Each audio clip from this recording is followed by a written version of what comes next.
दोस्तों, मेरा नाम तेजश्री है। घर में सब मुझे प्यार से तेजू बुलाते हैं। मैं 23 साल की हूँ। मैं कॉलेज के सेकेंड ईयर में पढ़ रही हूँ। मेरी बड़ी बहन की शादी हो चुकी है। एक दिन मेरी दीदी की तबीयत अचानक बिगड़ गई। उनके घर में उनकी देखभाल के लिए कोई नहीं था। जीजू भी ऑफिस चले जाते थे। मेरे मम्मी पापा ने मुझसे कहा कि मैं कुछ दिन उनके घर जाकर उनकी देखभाल करूँ। मैंने भी बिना सोचे समझे हामी भर दी। आखिर दीदी भी हमेशा मुझे अपने बच्चे की तरह प्यार करती थी। मैं कुछ उनसे मांगू भी तो उसने कभी मना नहीं किया था।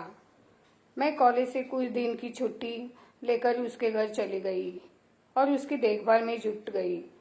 कुछ दिन बीतते गए। अब दीदी की हालत में सुधार आने लगा था।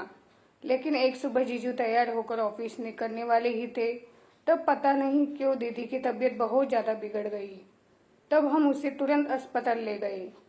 अस्पताल में मैं दिन भर उसके साथ रहती थी। उनकी दवाइयाँ, डॉक्टर की सलाह और छोटी मोटी ज़रूरतें सब मैं संभालती थी। जीजू को ऑफिस भी जाना जरूरी था, इसलिए मैंने ही उनसे कहा था, आप जाओ, मैं सब संभाल लूँगी। लेकिन शाम को मैं घर लौट आती थी, क्योंकि मुझे रात में अस्पताल में रुकना पता नहीं पर डर लगता था। फिर जीजू ने भी कहा, तुम्हें डर लगता है तो तुम घर पर ही शाम को चली आना। जीजू ने फिर रात देखभाल के लिए डॉक्टर से बात करके एक नर्स रख दी। जीजू को भी वहाँ रहना संभव नहीं था। उनको ऑफिस भी तो जाना था। कितने दिन तक वो भी छुट्टी पर रहेंगे। घर पर जीजू और मैं ही थे। उनके लिए सुबह ऑफिस के लिए टिफिन बनाती है और रात में हम साथ में खाना खाते। खाना खाते खाते इधर उधर की बातें करते, कभी दीदी की तबीयत के बारे में, कभी मेरे उनके दोस्ते के बारे में, कभी घर वालों के बारे में। फिर हम अपने कमरे में चले जाते और सो जाते। सब कुछ ठीक चल रहा था। लेकिन एक रात कुछ ऐसा हुआ जिसने मेरे दिल की धड़कनें तेज कर दी। उस रात मैं बाथरूम जाने के लिए उठी। घर में कोई नहीं था, इसलिए पूरा सन्नाटा था।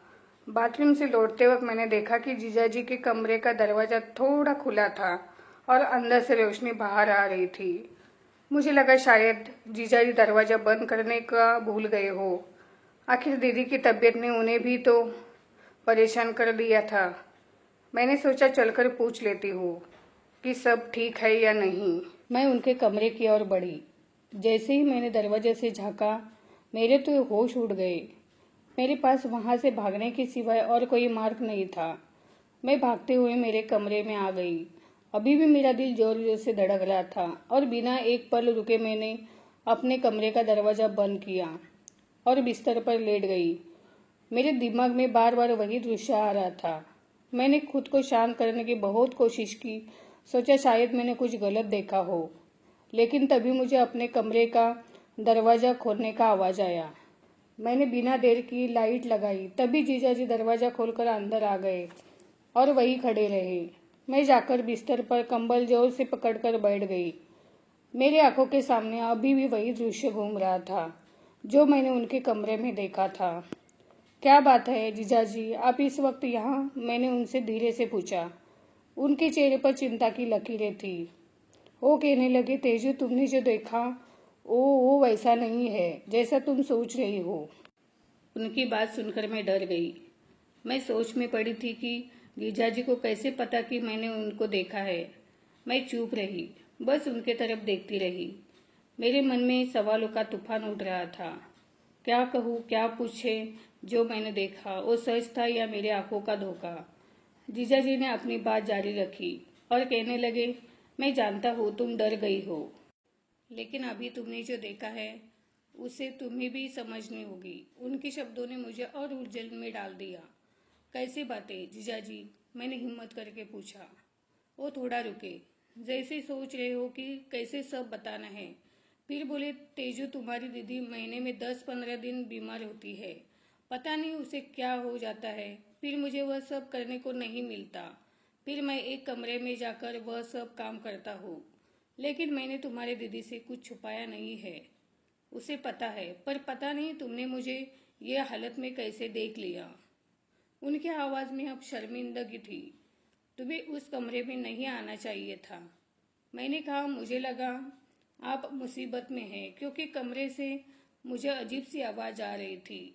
इसलिए मेरी बात पूरी होने से पहले ही जीजाजी ने मुझे बीच में रोका।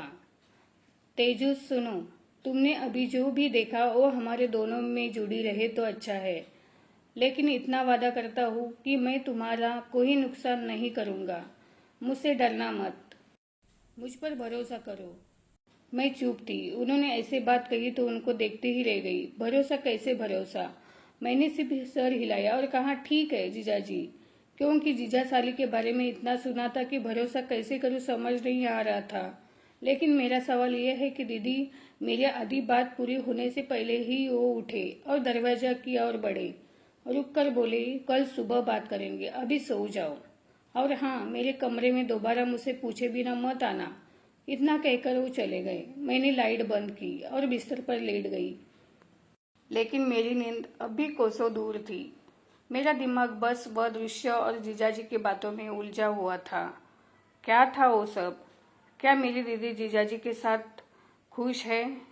ये क्या राज था दोनों के बीच में? और सबसे बड़ा सवाल, क्या मैं सच में जीजाजी से सुरक्षित थी?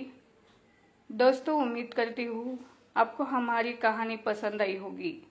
कहानी पसंद आई है तो वीडियो को लाइक करें और चैनल को सब्सक्राइब करें। धन्यवाद।